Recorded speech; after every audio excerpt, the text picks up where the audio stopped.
কাঠ পাথরের শহরেতে হয় না আমার ঘুম। রাত্রি ভরি হর ঘড়ি সেই ঘর ঘর ঘুম গুম। স্বস্তি নাহি তিল, গর্জিছে হুইসিল, কড়া নাড়ার নাই তো বিরাম, যাতায়াতের ধুম।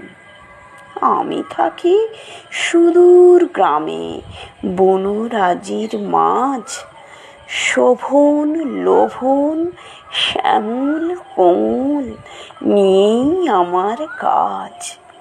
সর্বরি নিঝুম ঝিঁঝিদের মরশুম, চারিদিকে মধুর মৃদু মিষ্টি সব আওয়াজ।